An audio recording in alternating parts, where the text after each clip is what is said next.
안녕하세요. 여러분 건강하게 100세까지 사는 방법을 공유해드리는 건강생각입니다. 여러분 대한민국 사람들이 가장 걸리기 싫어하는 병인 무엇인지 아시나요? 바로 치매입니다. 왜 사람들이 치매를 두려워할까요? 사실 우리나라 10대 사망 원인에 치매가 포함되어 있지 않아요. 치매는 암이나 심장병, 중풍, 뇌질환, 고혈압, 당뇨처럼 사람을 직접적으로 죽이는 질병이 아닙니다. 하지만 오랜 기간 사람의 인격을 갉아먹는 질병이기 때문에 많은 사람들이 두려워하는 것이죠. 치매는 단순히 기억을 상실하는 병이 아닌 자신을 돌보는 가족들에게도 큰 상처를 주게 되는 병인데요. 오늘은 우리가 무심코 음식을 만들 때 넣었던 이것이 뇌세포를 죽이고 치매 위험률을 높이는 치명적인 음식 3가지를 알려드릴게요. 유익한 내용 많이 준비했으니 끝까지 시청 부탁드릴게요. 구독과 좋아요는 영상 제작에 큰 힘이 됩니다. 여러분은 식사를 하실 때 주로 어떤 반찬을 많이 드시나요? 우리나라 직장인이 즐겨 먹는 음식 1위는 김치찌개라고 합니다. 저는 김치찌개뿐만 아니라 된장찌개도 참 좋아하는데요. 여러분들은 가끔 식당에서 밥을 먹다 보면 의문이 들지 않았나요? 집에서 먹는 찌개보다 식당에서 먹는 찌개의 맛이 훨씬 더 맛있게 느껴지기 때문이죠. 집에서도 열심히 좋은 재료로 만들어도 비슷한 맛을 내기 쉽지는 않아요. 제 지인 중 한 분의 예전에 식당을 하셨는데요. 재료 본연의 맛에 충실해야 한다고 비싼 재료로 정성을 다해 음식을 했는데 손님이 없었어요. 그러다 방문한 손님께서 음식을 좀 달게 하는 게 어떻겠냐는 말을 했답니다. 그래서 음식에 단맛을 추가해서 내어드렸더니 그 이후 손님이 미어터질 정도로 장사가 잘 되고 있어요. 네, 맞아요. 바로 손님들이 좋아하는 맛에 비결은 설탕에 있었던 것인데요. 실제로 맛집이라 불리는 식당 대부분이 설탕을 주방에 쌓아두고 있습니다. 방송인 백종원 씨의 음식 대부분에도 설탕이 들어가는 것은 보셨을 거예요. 그럼 대체 왜 우리는 단맛이 들어간 음식에 환장을 하는 것일까요? 그 이유는 우리 몸에 가장 많이 필요한 성분 중 하나이기 때문입니다. 인간은 매일 근육 수축, 신경세포의 활동 물질 합성 등 생명 유지를 위해 활동을 하는데요. 이때 ATP라는 유기화합물을 만들게 되는데요. 이때 꼭 필요한 것이 바로 당류입니다. 이렇다 보니 우리 몸은 항상 당류를 충분히 섭취하도록 되어 있고 단맛을 느끼면 뇌가 쾌감을 느끼게 살아가게 되는 것이요. 실제로 단 음식을 먹으면 기분이 좋아지니까요. 하지만 여기서 문제가 되는 것이 섭취하는 양입니다. 미국 컬럼비아 대학교 연구팀이 진행한 실험 결과를 살펴보면 이 실험에서는 치매 증상이 없었던 2226명의 미국인을 대상으로 7년간 설탕 섭취와 치매 관련석을 분석했습니다. 연구기가 중 치매를 앓지 않았던 429명이 새롭게 알츠하이머를 걸린 것으로 확인되었고요. 이들은 모두 설탕을 과다하게 섭취한 것으로 나타났습니다.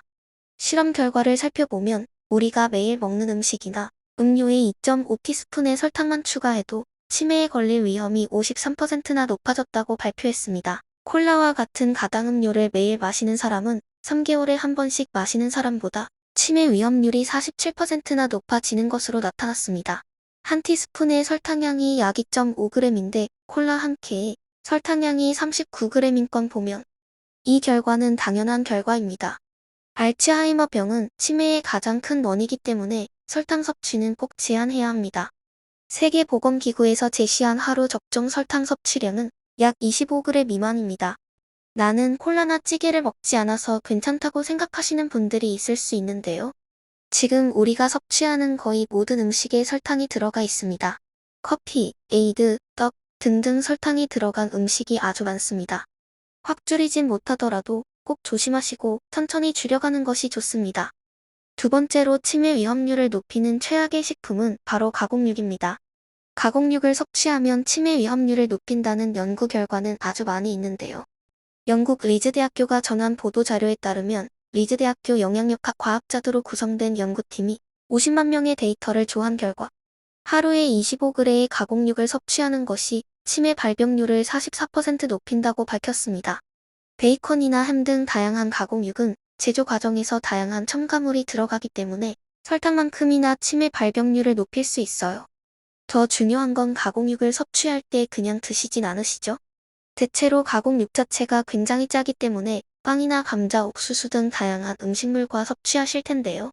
가공육과 복합 탄수화물을 함께 섭취하면 치매에 걸릴 위험이 훨씬 높아진다는 연구 결과도 있습니다.